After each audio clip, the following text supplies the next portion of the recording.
Have you ever just looked up at the night sky, felt that, that pull of the cosmos, and really wondered, what if the universe is way more connected, maybe even more alive, than our current science lets on? What if there's some deeper principle, something unifying everything? Gravity, consciousness, maybe even unlocking tech that sounds like pure science fiction. Welcome, everyone, to another deep dive. Today, we're really plunging into something pretty extraordinary. It's a document called TOE Fundamentals by Philip Randolph Lilien, just published this year, 2024. And this isn't just another hypothesis. It's a full-blown proposed theory of everything, a TOE. It claims it can weave together all these different threads, physics, tech, even metaphysics, into one single coherent picture. So our mission today is to really explore this incredibly ambitious framework. It suggests explanations for things that current theories, like string theory or general relativity, they still kind of struggle with. And here's where it gets really interesting for you, listening in. The author doesn't present it as some fixed final answer. They call it a living system, capable of adaptation as new insights or discoveries are made. That's the way. So we're not just looking at a static theory. It's more like an evolving blueprint for understanding reality itself. And it has these, profound implications for how we might live, how we interact with the universe. Yeah, what's really compelling, I think, is that it doesn't just stop at the theoretical physics. It immediately takes these fundamental ideas and spins them out into this vision of future technologies, things that seem, frankly, almost impossible right now. We're going to be talking about some mind-bending concepts today. Things like hypergravity, the universe having a hyperfractal structure, even something called the Big Emergence instead of the Big Bang, which totally redefines cosmic origins. And the implications for us, they're pretty staggering. From these core ideas, the framework suggests pathways to tech like zero-point energy for everyone, real anti-gravity systems, maybe even ways to travel between universes. It's this amazing blend of deep physics with truly groundbreaking technology and even societal change. It suggests a future where understanding reality actually lets us do unprecedented things. This is definitely one you'll be thinking about later. All right, let's get into it then. Let's unpack this incredible document, starting with the core ideas, the concepts that aim to reshape how we even think about reality. Okay, so right at the core, this TOE is making a massive claim, isn't it? It's not just about fixing current physics. It's aiming for this grand unification across everything. Science, maybe even philosophy. What's the actual scope here? Oh, the scope it's immense. It really reaches far beyond what any single field usually tackles. The document itself says it aims to cover both the fundamental aspects of physics and expanding into advanced, groundbreaking areas in technology and metaphysics. So yeah, it's not a theory that just stays on a blackboard, It actively tries to connect the tiniest quantum stuff to the biggest cosmic structures. And then it takes those principles and looks at practical applications, even philosophical things about consciousness, society. It's really trying to provide one single consistent story for everything. That is just an extraordinary goal. So if it's aiming that high, how does it plan to bridge those gaps that have stumped physicists for so long? Like unifying quantum mechanics and gravity. That's the big one we always hear about. That's exactly one of its main goals. The document says this framework aims to explain or sort of integrate phenomena that string theory, relativity, the standard model, things they haven't fully managed to reconcile. And the key thing, the promise, is that it offers a mathematical structure that unifies all the frameworks. So it's not just throwing out new ideas, it's proposing a kind of common language, mathematically speaking, that can bring together theories that right now live in separate boxes, sometimes even conflicting ones. It really wants to resolve those inconsistencies, those paradoxes that have been around for decades in physics, by offering one single, overarching description of how it all works at every single scale. For you listening, this could mean an end to that fragmented view of the universe where different rules seem to apply in different places. And it tackles this huge problem using a modular approach. Is that right? Like building blocks, so you can work on different pieces. Exactly, yeah. It breaks the TOE down into these distinct modules, each covering a specific core area. Like one of them is the coherent hypergravity framework, which it says is meant to actually replace general relativity. And this modular thing, it's not just about making the problem seem less daunting. It suggests a flexible way to build it up. If one module gets validated, maybe through experiments or observations, it strengthens the whole structure. You don't necessarily need every single piece perfectly finished all at once. Think of it like a huge, complex jigsaw puzzle. You can start to see the big picture, even while you're still connecting the individual pieces together. That actually sounds like a smart way to tackle something so massive. Makes a theory of everything feel a tiny bit less impossible. Okay, let's dive into some of those core concepts then, starting with what sounds absolutely fundamental, coherence, and this new thing, hypergravity. Okay. Right, so coherence, the document calls it a fundamental unifying principle. Mm-hmm. What does that actually mean here? How is it linked to matter and energy differently than, how we normally think about coherence, maybe in quantum physics? Yeah, coherence in this toe, it's way more than just things being like in sync. It's Mm. presented as this really fundamental intrinsic property of matter and energy. It actively dictates how they interact, how they behave. Think of it as a kind of baseline level of order or connectivity that just exists in reality. The paper says it's linked to the properties of matter and energy, so it implies it's something you could potentially measure, maybe even manipulate.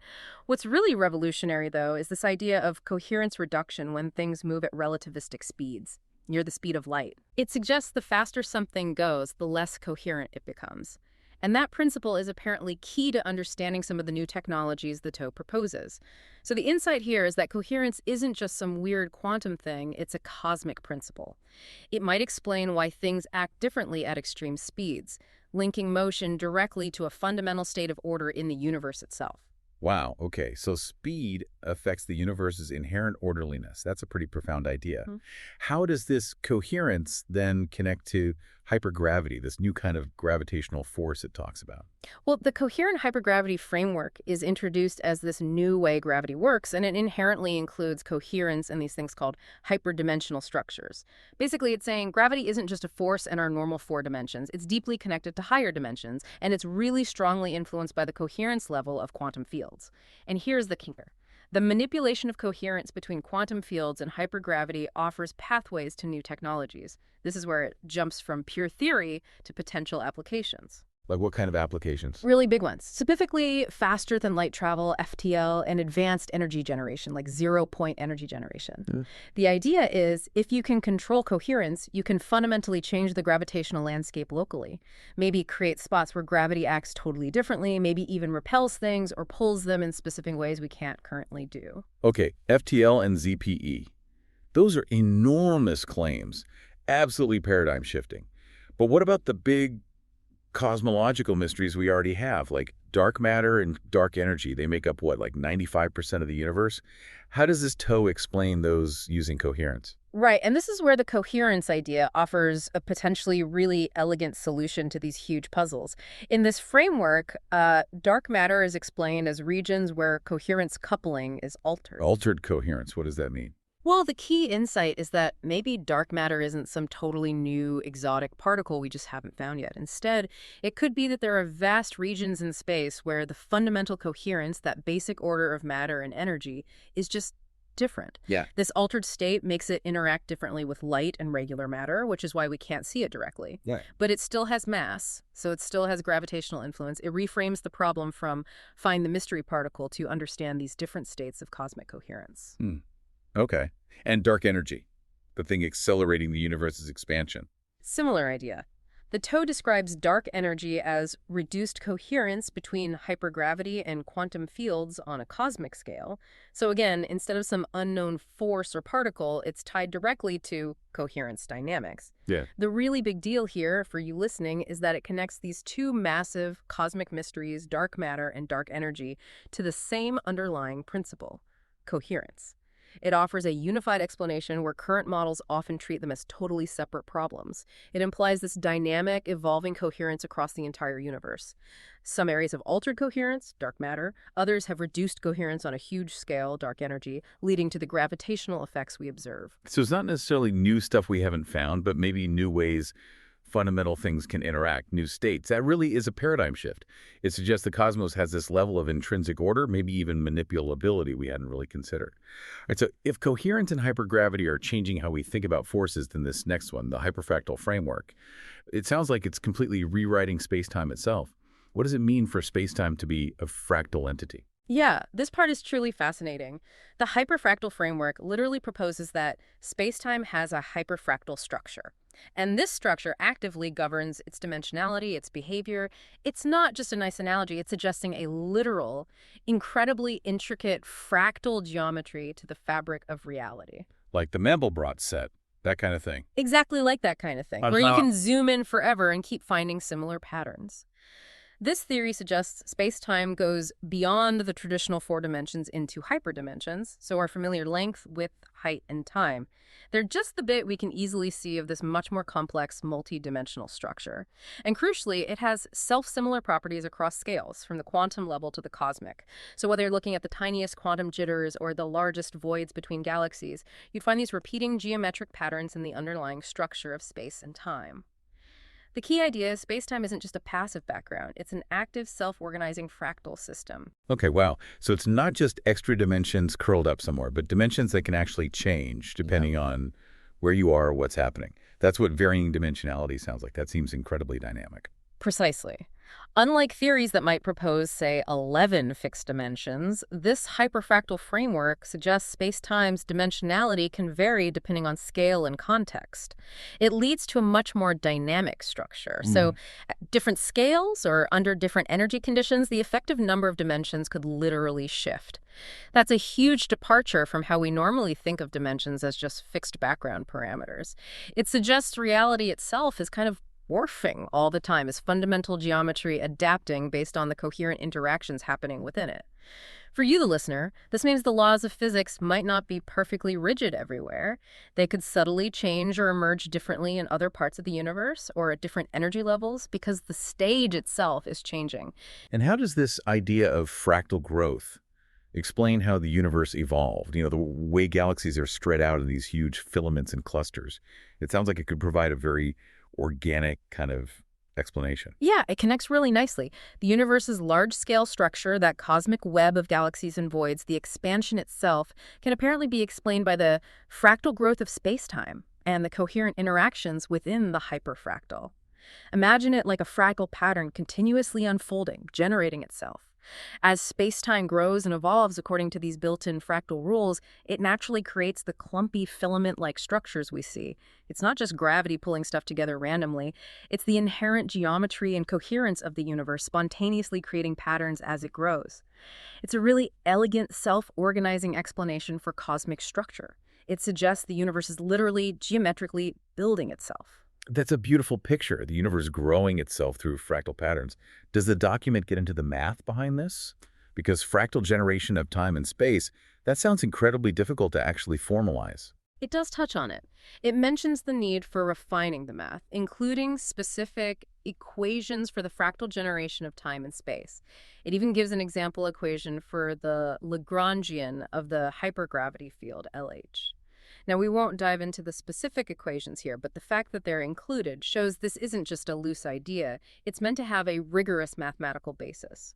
For instance, they even mention an equation where the gravitational constant g isn't actually constant, it's Gef, a fractal gravitational constant that varies depending on the fractal scale. Whoa, wait.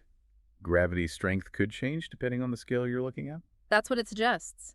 It implies the strength of gravity might adjust itself based on the underlying fractal geometry, which is, a major departure from assuming it's a universal constant. It points towards being able to calculate and simulate these fractal dynamics, maybe even leading to testable predictions about the universe's structure. Okay, so a dynamic, evolving space-time, dimension shifting, all governed by fractal laws, a universe alive with its own geometry. That's a lot to take in. All right, we've just navigated through this dynamic, hyperfractal space-time. Now let's talk about the ultimate origin story. This toe proposes something called the big emergence instead of the Big Bang. What does continuous emergence actually mean here? This might be one of the most profound shifts in the whole framework. The big emergence completely reframes the universe's origin. It's not a single one-time event like the Big Bang. Instead, it's presented as a perpetual process.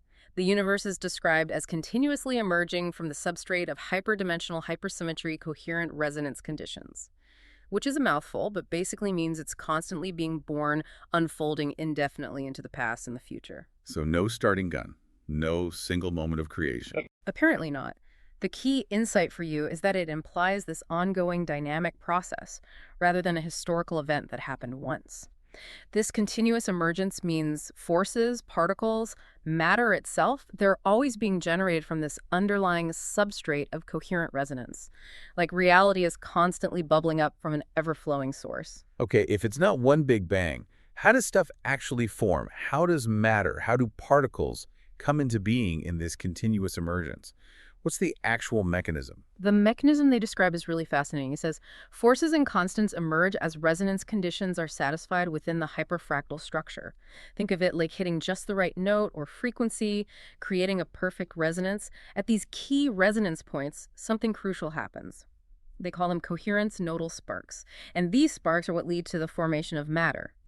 So matter isn't just stuff left over from an initial explosion. It's a direct result of these specific, highly coherent resonance points popping up within the universe's fractal structure. Like crystallization, or sparks literally flying off a resonance. Yeah, something like that.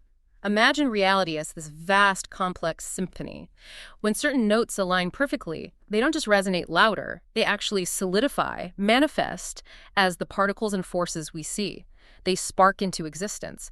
The source even gives a mathematical condition for this resonance point, emphasizing it's meant to be precise. That's incredible. Matter literally sparking into existence from resonance. Yeah. Okay, but if the universe is continuously emerging, constantly generating new bits, does that mean the laws of physics themselves, the fundamental constants, might not actually be constant everywhere and always? That would shake things up quite a bit. It absolutely would. And yes, that's exactly what it implies.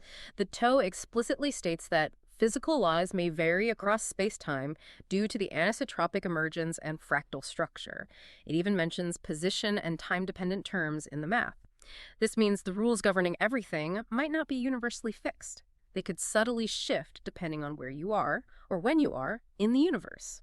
And furthermore, those fundamental constants, Planck's constant, the speed of light, the gravitational constant, they're not arbitrary, but are derived through the hyperfractal resonance process. They emerge from these specific resonance conditions. The framework even suggests there could be regional variations in these constants, and importantly, it says this might be testable by looking at the light from distant objects, doing spectroscopic measurements. That gives us a concrete prediction we could actually go out and check. Wow. The aha moment here is that the universe isn't just unfolding according to fixed rules. Its very rules might be dynamic and emergent, not set in stone from the beginning. That is truly mind-bending. A living universe where even the rules evolve.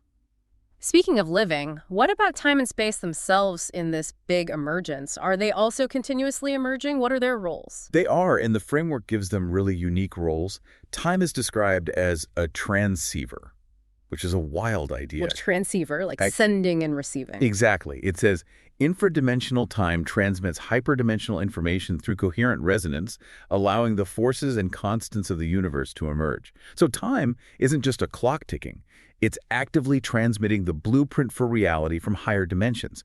Imagine time as the cosmic internet connection, constantly downloading the instructions for what reality should be right now. It's an active, creative force. Okay, and space. In space is the scaffolding. The hyperfractal space structures and scales the information transmitted by time, ensuring that matter and forces manifest according to fractal constraints. So, time brings in the information, the dynamic instructions. Space provides the intricate structure, the framework, for that information to actually take form in our observable universe. They're distinct, but they work together seamlessly. This unified time-space system ensures reality emerges continuously and coherently. For you, this means time isn't just progression. It's an information conduit. Space isn't just emptiness. It's an active structuring principle. It's this constant cosmic dance. Time transmits, space structures. That is a fundamentally different picture of our most basic reality, a universe not made in one go, but continuously woven into existence. Amazing. Okay, so we've explored how this TOE redraws the map of reality itself, gravity, space-time, even the universe's origin. But what really makes it stand out, and what I find incredibly exciting, are the technologies it says could become possible as a direct result. Let's start with a huge one, zero-point energy, ZPE. We hear about it theoretically, the energy of the quantum vacuum, but this TOE claims it's actually accessible. How do you tap into the vacuum? Right, this is where the theory hits the pavement, potentially. ZPE, that lowest energy state of a quantum field, apparently becomes accessible through the exploitation of coherent resonance loci within the quantum vacuum. Now, normally physics says you can't really get useful energy out of vacuum fluctuations because of thermodynamics, but this TOE claims you can use the hyperfractal resonance structure of space-time itself to access and amplify the natural resonances within the quantum vacuum. And through this amplification, it says you can extract negentropic energy, basically, ordered energy without violating the laws of thermodynamics. The core idea is the vacuum isn't empty, it's full of energy, and this theory provides a way to systematically tap into it and order it. How does that work, this resonance capture? Well, it relies on identifying these specific resonant nodes within the hyperfractal lattice. These nodes act like gateways, allowing energy to be drawn out from the quantum fluctuations. Imagine the vacuum like an ocean of tiny random waves. This theory says you can find specific spots, specific frequencies, tune into them precisely, amplify them, and then convert that amplified energy into something useful. The math they show suggests the more coherent the resonance point, the more efficiently you can pull energy out. It's like hyper-precise tuning at the most fundamental level. So it's not just grabbing random energy, it's about finding these specific sweet spots and amplifying them. Right. Okay, once you've got this amplified neotropic energy, how do you turn it into, say, electricity?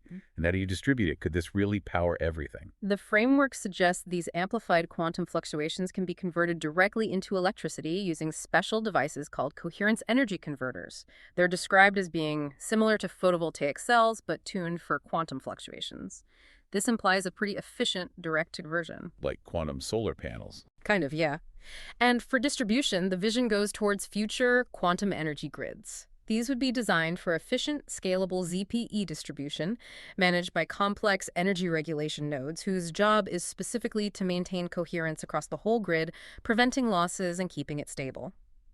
For you listening, this paints a picture of a future where your home, your city, maybe even your car could be powered by a limitless clean energy source drawn right from the fabric of space. Well, that's the dream, isn't it? Limitless clean energy. Yeah. But tapping into something so fundamental, what about safety, control? Runaway resonance? Sounds a bit alarming. Yeah, you're right to ask that. It's a critical point.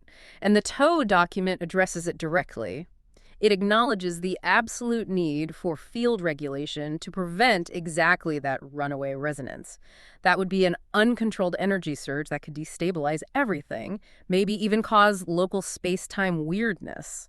So it specifically mentions the need for emergency cutoff systems, things that could instantly shut down the hypergravity field and the resonance amplifiers to restore stability if things started to go wrong.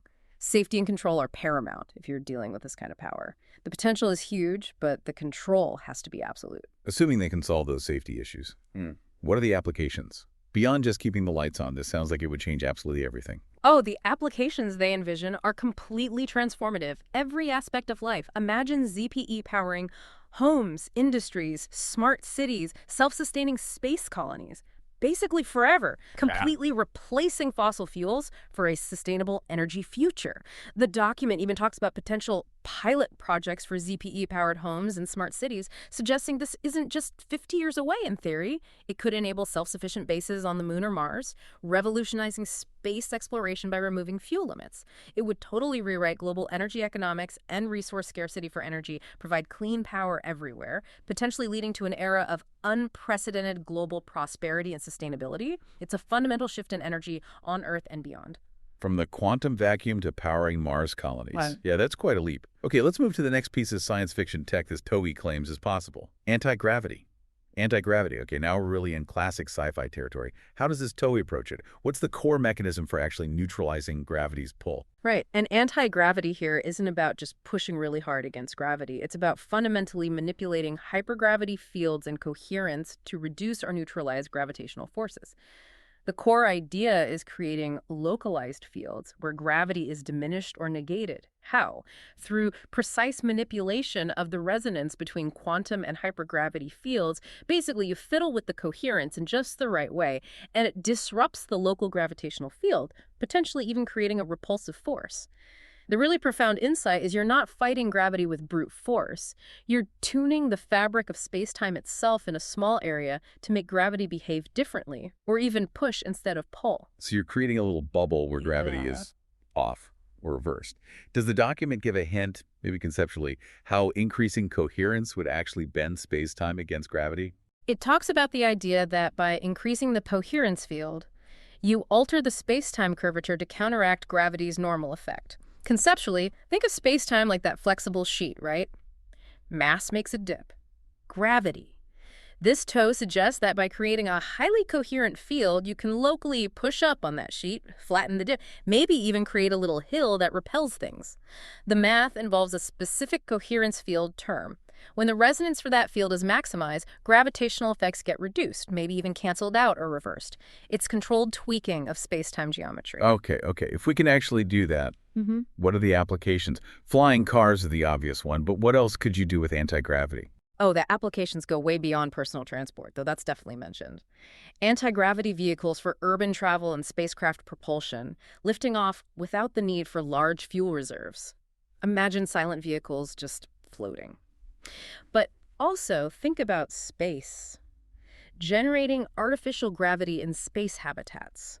That would be revolutionary for long space trips, for orbital stations, protecting astronauts from muscle loss and bone density issues, making space living actually feasible long-term. That's huge for space exploration. And construction, assisting with heavy material lifting, especially for building bases on the Moon or Mars. Imagine assembling massive structures easily without worrying about weight in low-G environments. It makes building off-world infrastructure suddenly seem much more practical. That paints an incredible picture.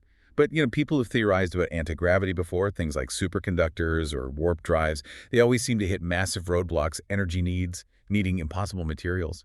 How does this TOE's method compare? Why is it supposedly better? Yeah, that's a crucial point, and the TOE document addresses it directly. Yeah. It actually critiques those other approaches, superconductors, warp drives, acoustic levitation, saying they're often limited by huge energy requirements, material limitations, or theoretical inconsistencies. Like, superconducting effects are usually tiny and need super cold temperatures. Electromagnetic methods often need astronomical energy. And warp drives, like the Alcubierre concept, usually rely on things like exotic matter or negative energy stuff we've never seen and don't know how to make. Right, the need for unobtainium. Exactly.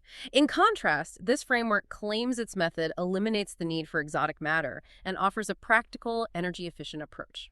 How? By using resonance amplification and directly interacting with these hypergravity fields, which it claims are a fundamental part of reality's structure. The core idea is that by tapping into hypergravity, this force operating beyond normal spacetime, you get more effective control over gravity without needing impossible energy levels or hypothetical materials. It bypasses the limitations of other methods by accessing a deeper layer of physics. That is a really compelling argument. A different understanding of physics unlocks different possibilities. Okay, but ZPE and anti-gravity, they're just the start, right? What other advanced tech does this TOE envision for this hyperdimensional world? Hashtag tag 2.3 advanced technologies for a hyperdimensional world. Beyond ZPE and anti-gravity, this TOE paints a picture of a future just completely transformed by technology. Let's talk about quantum gravity computing QGC. What are coherobits and how do they lead to superintelligent AI? Yeah, this goes way beyond even the quantum computers we're developing now. Instead of qubits, QGC uses coherobits. What makes them different and potentially much more powerful is they don't just use quantum states like superposition, they actually incorporate the coherent coupling of quantum fields with hyperdimensional structures. Okay, what does that mean in practice? It means they're interacting directly with higher dimensions and the gravitational field itself during computation. This allows for potentially vastly greater processing power and, maybe more importantly, a different kind of processing. The framework suggests QGC could process information across quantum, gravitational, and hyperdimensional levels all at once. This immense power could then lead to what the document calls superintelligent AI with vastly superior capabilities. This QG AI wouldn't just be faster, it might have a fundamentally different multidimensional kind of intelligence, able to tackle problems like simulating quantum gravity, predicting cosmic evolution, maybe even optimizing complex societal systems with insights we can't even conceive of now. It could literally see the bigger picture of reality. A new kind of intelligence interacting with reality on a deeper level. Wow. How would that kind of power show up in something more practical, like navigation? Gravitational navigation systems, GNS. That sounds intriguing. GNS, powered by this QG AI, would totally change navigation, especially in space. Forget GPS. GNS would map spacetime distortions and gravitational fields in real time using super-sensitive quantum gravitational sensors. This allows for precise navigation, even in extreme environments near black holes, inside nebulae, maybe even through wormholes, places where normal navigation would completely fail. But here's the really wild part for you. The concept of riding gravitational waves. Riding. Space-time ripples. Yeah. Imagine sensing those ripples from massive cosmic events like merging black holes and using them to accelerate or shift direction without using conventional fuel. It's navigating by surfing the very fabric of space-time. cosmic scale navigation. That is mind-blowing, literally surfing the cosmos. What about more down-to-earth, maybe defensive uses? Force modulation technologies. Could we actually make force fields? Or invisibility cloaks? The framework suggests yes. By controlling the coherence between quantum fields and hypergravity, you could dynamically modulate electromagnetic and gravitational fields locally. This could lead to advanced shielding technologies, active force field systems, maybe even directed energy weapons. Imagine shields that could repel projectiles or deflect energy beams. It also specifically mentions electromagnetic stealth, allowing vehicles to dynamically alter their EM fields to reduce radar or communication signatures, making them essentially invisible to conventional detection. It's about actively controlling how reality interacts with forces around an object. Incredible power for both defense and offense. Real-time control over interactions. And lastly, what about these self-healing and adaptive materials? How can materials fix themselves using quantum coherence? These sound amazing. They apparently use quantum coherence principles where coherent resonance allows the material to dynamically reorganize bonds when a disturbance or damage occurs. So if the material gets cracked or broken, it can essentially repair itself at the molecular level, automatically filling gaps or reconnecting links. But it gets better. They can also dynamically reorganize their structure in response to environmental changes. So a material could instantly change its properties, get stronger, more flexible, change color, conduct electricity differently based on things like temperature, pressure, or radiation. The applications are everywhere. Self-repairing infrastructure, aerospace components that adapt to flight conditions, even revolutionary biomedical implants that integrate better and promote healing, maybe even regenerative medicine applications using coherence at the cellular level. Imagine bridges that fix their own cracks or implants that the body perfectly accepts and integrates with. It really is a blueprint for a completely new technological reality. Physics unlocking things from imagination. But this toe, it doesn't stop there, does it? It goes even deeper into consciousness itself and our place in this whole cosmic picture. Okay, this deep dive just keeps getting deeper, more philosophical now. After rewriting physics and technology, the toe tackles consciousness and intelligence. How does it describe consciousness? Especially this idea of it being multi-layered. Yeah, this is where it really connects the abstract physics to our own subjective experience. The framework describes consciousness as a multi-layered phenomenon. It says it operates at both the quantum level and the hyperdimensional level. What this implies is that our awareness isn't just, brain chemistry and neurons firing.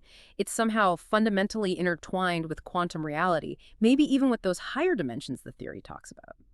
The really key insight for you here is that consciousness isn't just something that pops up by accident in complex brains. It's presented as a fundamental aspect of the universe's structure itself. It's capable of integrating experience, thought, awareness across different layers of information coherence that exist everywhere. It's foundational, not just a side effect. So consciousness is baked into the universe, not just a product of biology. How does intelligence fit in? And how does it relate to resonance and the emergence of life in this apparently conscious universe? Well, intelligence, in this view, is seen as a manifestation of resonance. Highly coherent information fields allow for incredibly efficient processing.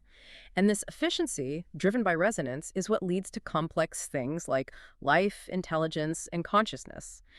Basically, the universe's natural ability to resonate coherently, to set up these harmonious information fields, creates the conditions needed for complex structures like us to arise and process information intelligently. The document even talks about information itself being fundamental, flowing through the universe's hyperdimensional structure, shaping both matter and our minds.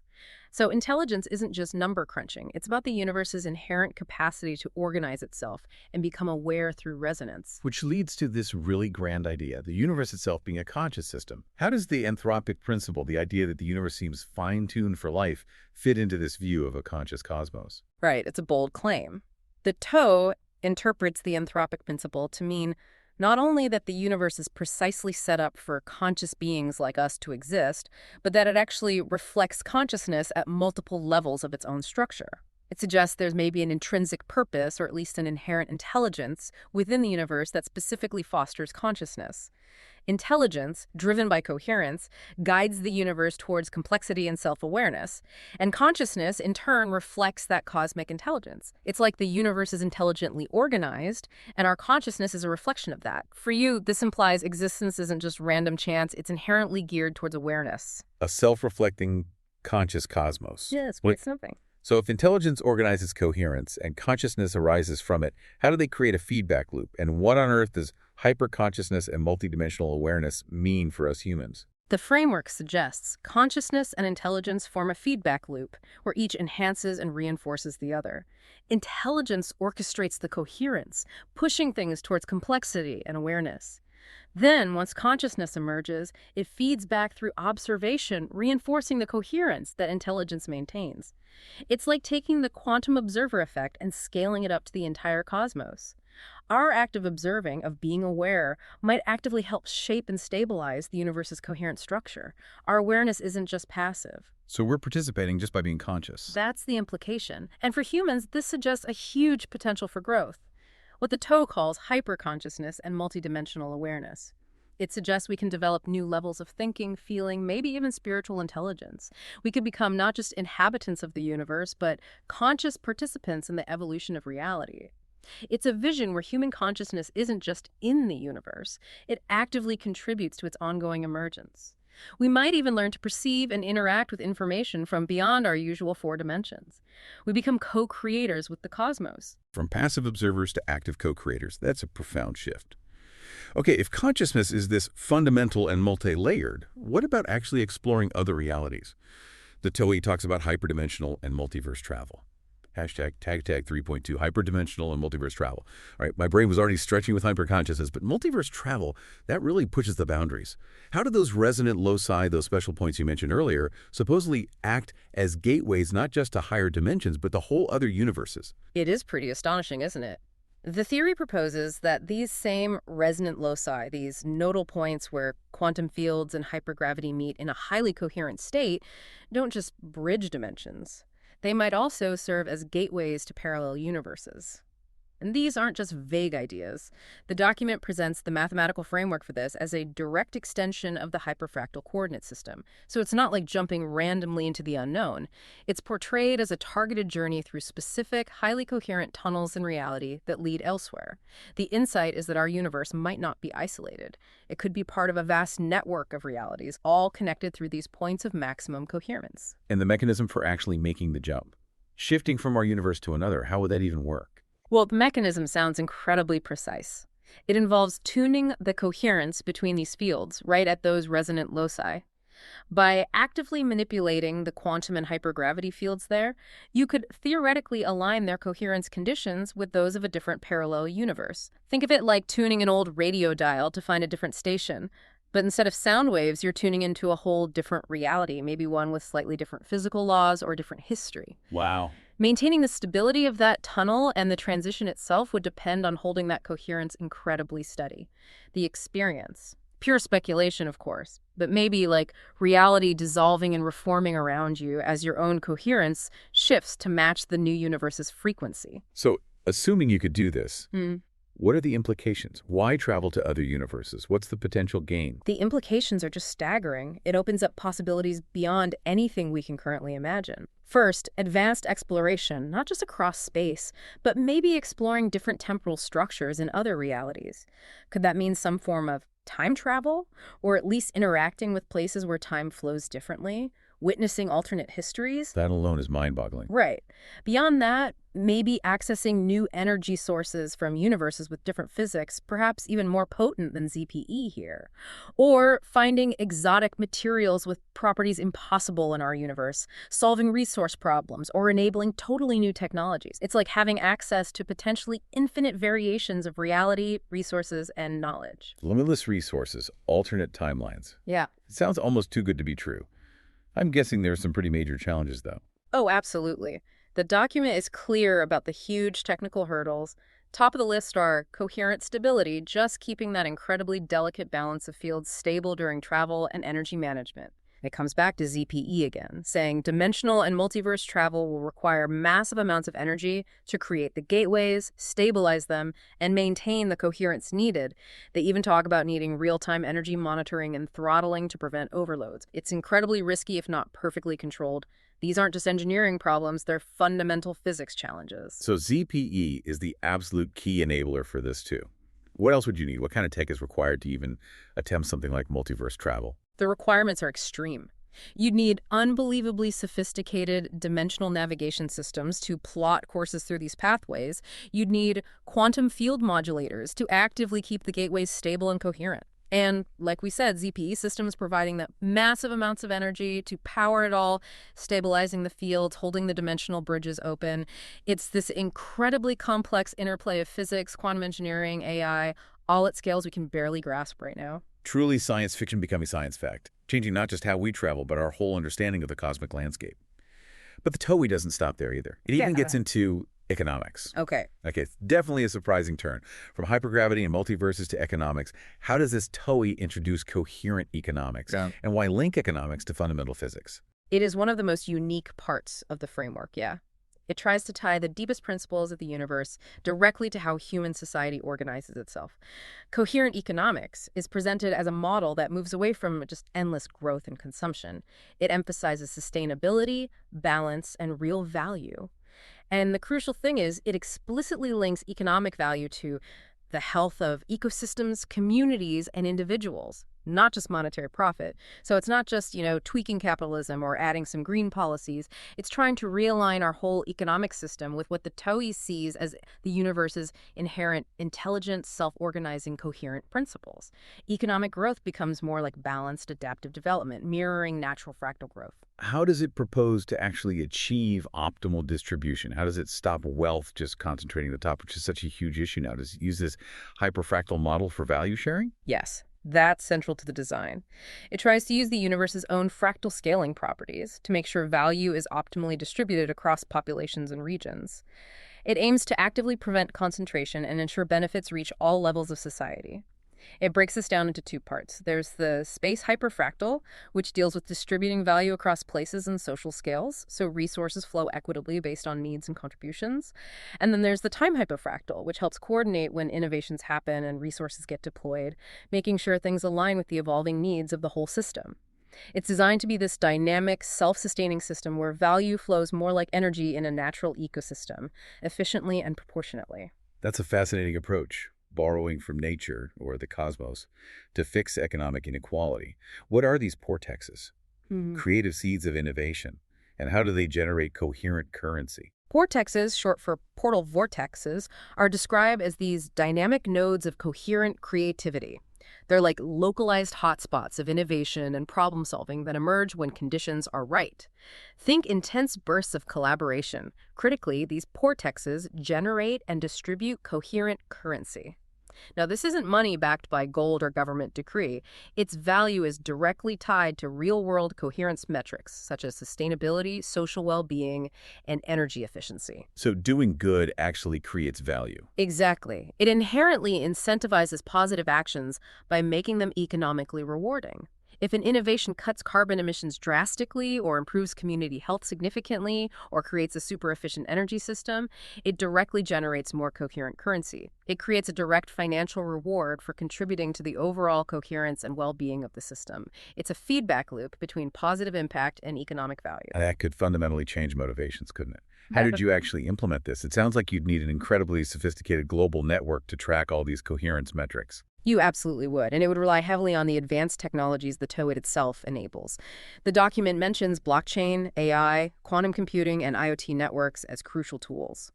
Blockchain for secure, transparent value distribution, AI for analyzing massive amounts of data, doing the real-time coherence monitoring, maybe even predicting where the next vortex might emerge. IoT sensors everywhere, feeding back real-time data on environmental health, resource use, social metrics. Then you'd have smart contracts, probably running on quantum computers, automatically triggering resource flows and distributing the coherent currency based on those real-time metrics. It's a fully integrated, data-driven system aimed at optimizing for planetary and human well-being. So what's the ultimate vision here? What does this coherent future look like? The vision is pretty grand. It's about creating a global network that allows for instantaneous sharing of innovations, so a breakthrough in one vortex can benefit everyone almost immediately. And it allows for real-time adjustments to the distribution of resources based on those coherence metrics. The end goal is a resilient, sustainable, and flourishing global system. one where human economic activity is fully aligned with the universe's supposed intelligent orchestration. It aims to turn economics from something potentially destructive into a co-creative force, working in harmony with planetary health and human consciousness, ensuring prosperity is shared fairly and sustainably across all scales. A total shift in our relationship with the planet and each other. Wow. It really is a complete re-envisioning of, well, everything, from quantum fields to global economics, all connected by this one framework. #outro. So we've journeyed through the TOE fundamentals today, a document that really pushes the boundaries of how we understand reality. We started with that huge challenge, unifying physics. And we explored how coherence and hypergravity might redefine forces, maybe even explain dark matter and dark energy as different states of reality, not just missing particles. Yeah, and then we dove into the hyperfractal universe, this idea of space-time itself as a dynamic, evolving fractal with shifting dimensions. That led us to the big emergence, this radical concept of a universe continuously unfolding from resonance with no fixed beginning, where even the laws of physics might emerge and vary. And from those really deep fundamental shifts, we looked at the blueprint for a potential new future, those mind-bending technologies. Zero-point energy drawn from the vacuum, actual anti-gravity, quantum gravity computing using coherent for super AI, even materials that heal themselves and adapt. And finally, we saw how it all extends to consciousness, maybe a fundamental, multi-layered aspect of the universe itself, leading to human hyperconsciousness and perhaps even multiverse travel. And then, maybe most surprisingly, applying these cosmic principles to create coherent economics, aiming for a sustainable, balanced global system using things like vortexes and coherent currency. For me, some of the real aha moments were things like dark matter and energy just being altered coherence that opens up such different ways to think about them. Or that idea of matter continuously sparking into existence from resonance creation as an ongoing event. And that coherent currency idea, tying value directly to well-being, that's genuinely innovative. Understanding these potential shifts like you've heard today, it really does give you a different perspective on what the future might hold, even if it sounds like science fiction right now. It's about seeing the universe less like a machine and more like a living, interconnected system. It absolutely offers a different lens, not just on physics, but on our own place within it all. Suggests we're maybe far more integrated into the cosmos, far more connected than we usually think. Indeed. And that leaves us with a final thought to chew on. If consciousness itself is fundamental, if it's actively participating in shaping the universe through coherence, then what's our role? What's our responsibility really in this ongoing big emergence of reality? Think about that connection between your own awareness and the unfolding cosmos until our next deep dive.